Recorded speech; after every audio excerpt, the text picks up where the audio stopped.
دیکھو تمہیں نکاح کرنا ہے بس، پھر 1 یا 2 رات کی بات ہے، اس کے بعد ہم تمہیں بھگا کر لے جائیں گے۔ تم کو 1 رات کا 1 لاکھ ملے گا۔ عائشہ کا سگا باپ اور سوتیلی ماں یہ کام کروا رہے تھے۔ عائشہ کو ڈر بھی لگ رہا تھا، لیکن وہ غریبی میں نہیں جینا چاہتی تھی۔ اس کے بڑے بڑے خواب تھے، وہ بڑی بڑی گاڑیاں، گھر چاہتی تھی۔ کچھ راتوں کی تو بات تھی، ایک رشتہ آیا تھا، لڑکا پہلے 2 بار شادی کر چکا تھا۔ عائشہ کو دیکھا، بہت خوبصورت لڑکی تھی۔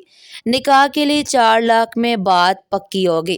اس لڑکے کے گھر والوں نے عائشہ کے باپ کو 4 لاکھ دیے اور عائشہ کو نکاح کر کے لے گئے۔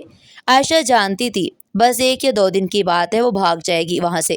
جس لڑکے کے ساتھ شادی ہوئی تھی وہ بہت زیادہ اداس تھا۔ عائشہ کی طرف دیکھتے ہوئے کہنے لگا، میری پہلی دونوں بیویاں مجھے چھوڑ گئیں، تم چھوڑ کر نہ جانا، تم جو مانگو گی دوں گا۔ عائشہ ڈر گئی۔ دوسرے دن عائشہ بس ٹائم دیکھ رہی تھی کہ کب موقع ملے اور میں بھاگ جاؤں۔ عائشہ نے موبائل نکالا، اپنے ابو کو میسج کیا، مجھے پتہ چل گیا ہے زیورات اور پیسے کہاں رکھے ہیں، بس آپ ٹائم بتائیں کب نکلوں یہاں سے۔ بابا نے عائشہ سے کہا، رات 12 بجے میں بائک پہ آؤں گا، تمہارے گھر کے سامنے، تم آ جانا جلدی سے۔ عائشہ کا شوہر سو رہا تھا۔ عائشہ اٹھی، زیورات لی، اپنے شوہر کا پرس اٹھایا اور بھاگ گئی۔ باہر بابا انتظار میں کھڑے تھے۔ بائک پہ بیٹھی سورج نکلنے تک وہ ان کی حدود سے دور، بہت دور جا چکی تھی۔ شوہر صبح اٹھا، دیکھا عائشہ وہاں نہیں ہے۔ شور مچایا، لیکن بہت دیر ہو چکی تھی۔ محلے والے سب اکٹھے ہو گئے، پولیس کمپلین کی۔ عائشہ کے گھر پہنچے، لیکن وہاں سے وہ سب لوگ جا چکے تھے۔ عائشہ سب کچھ لوٹ کر لے گئی۔ اب انہوں نے دوسرے شہر میں ایک مکان کرائے پر لے لیا تھا۔ عائشہ کا باپ بہت خوش تھا۔ شاباش بیٹی، اس شادی میں ہم کو پورے 10 لاکھ روپے کا فائدہ ہوا ہے۔ عائشہ نے نئے کپڑے خریدے، سوتیلی ماں نے بھی اپنے لیے جھمکے بنوائے، باپ نے نئی بائک خریدی، سب بہت خوش تھے۔ عائشہ کی 2 سوتیلی بہنیں بھی تھی، وہ بھی اسی طرح جعلی شادیاں کر چکی تھی۔ پورا خاندان فراڈ کرتا تھا۔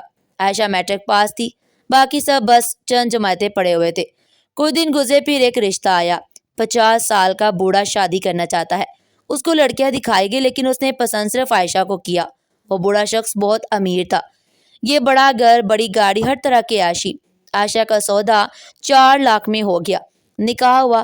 عائشہ اس بوڑھے شخص کے ساتھ رخصت ہو کر چلی گئی۔ وہ بوڑھا شراب بہت پیتا تھا۔ کھانستے ہوئے عائشہ کا ہاتھ پکڑا، کہنے لگا، کتنی پیاری ہو تم، کون کمبخت سوچتا تھا میرے نصیب میں تم ہوگی، یہ سب کچھ تمہارا ہے، یہ گھر، یہ گاڑی، یہ پیسہ، سب کچھ۔ عائشہ مشکل سے اس کو برداشت کر رہی تھی۔ کوئی دن ساتھ رہی اور پھر عدالت میں خلا کا کیس دائر کر دیا۔ وہ بوڑھا شخص عائشہ کی طرف دیکھتے ہوئے بولا، سب کچھ تو تم کو دے دیا، پھر بھی تم مجھے چھوڑ کیوں رہی ہو؟ عائشہ نے جج کے سامنے کہا، یہ شراب پی کر مجھے مارتا ہے، بس مجھے اس کے ساتھ نہیں رہنا۔ جج نے دونوں کی طلاق کروا دی۔ عائشہ وہاں سے بھی اچھا خاصا پیسہ لوٹ آئی تھی۔ عائشہ کی زندگی بدل چکی تھی، نہ جانے کتنی زندگیوں کو دھوکہ دے چکی تھی۔ عائشہ اور اس کا خاندان اپنے شہر سے کہیں دور دوسرے شہروں میں جاتے، کرائے کا گھر لیتے اور مجبور ضرورت مند لوگوں کے جذبات کے ساتھ کھیلتے اور پھر وہاں سے فرار ہو جاتے۔ کچھ عرصہ اسی طرح گزرا تو ایک رشتہ کروانے والی مائی نذیر نامی لڑکے کا رشتہ لے کر آئی، جس کی پہلی بیوی فوت ہو چکی تھی، ایک چھوٹی سی بیٹی تھی اس کی۔ لڑکے کے گھر والے آئے، عائشہ کو دیکھا تو انہیں پسند آئی۔ رشتہ کروانے والی مائی نے انہیں پہلے ہی بتا دیا تھا کہ لڑکی کا باپ 5 لاکھ مانگ رہا ہے اس رشتے کے لیے۔ جب رشتے کی بات کی تو عائشہ کے ماں باپ نے کہا کہ ہم غریب لوگ ہیں، شادی یا جہیز کا خرچ نہیں اٹھا سکتے، بس جو پیسے ہاتھ سے لے رہے ہیں اسے نکاح کی رسم ادا کر سکیں گے۔ نذیر کے ماں باپ نے لڑکی والوں کی مجبوری سمجھ کے رشتہ پکا کر لیا، 2 لاکھ ایڈوانس بھی دے دیا۔ 2 دن بعد نکاح تھا، نکاح ہوا، باقی کے 3 لاکھ بھی دے دیے۔ نذیر کا نکاح جس لڑکی سے ہو رہا تھا وہ دھوکے باز عائشہ تھی۔ پہلی رات تھی، عائشہ دلہن بنی بیٹھی ہوئی تھی۔ نذیر کو عائشہ سے کوئی مطلب نہیں تھا۔ نذیر اپنی بیٹی کو گود میں بٹھا کر کھانا کھلا رہا تھا، بیٹی ضد کر رہی تھی باہر جانے کو۔ نذیر نے بیٹی کا ماتھا چوما، کہنے لگا، میری بیٹی، آج میں بہت تھک گیا ہوں۔ عائشہ دیکھ رہی تھی۔ عائشہ نے ہاتھ آگے بڑھایا، اس کی بیٹی کو اٹھایا۔ بیٹی کو نہ جانے کیسے چاہت ہونے لگی عائشہ سے، اس نے ماں کی طرح اسے گود میں اٹھا لیا۔ ابیرہ عائشہ کی گود میں جاتے ہی چپ ہو گئی اور چند ہی منٹوں میں عائشہ کی گود میں سو گئی۔ نذیر بہت خوش تھا، عائشہ کی طرف دیکھتے ہوئے کہنے لگا، اللہ کرے میری بیٹی کو آپ کی صورت میں ماں کا پیار مل جائے۔ نذیر نے عائشہ کا ہاتھ تھاما، محبت سے کہنے لگا، میری بیٹی نے ماں کا پیار نہیں دیکھا، وہ ماں کی محبت چاہتی ہے، اس ایک اچھی ماں بن کر میری بیٹی کی پرورش کرنا۔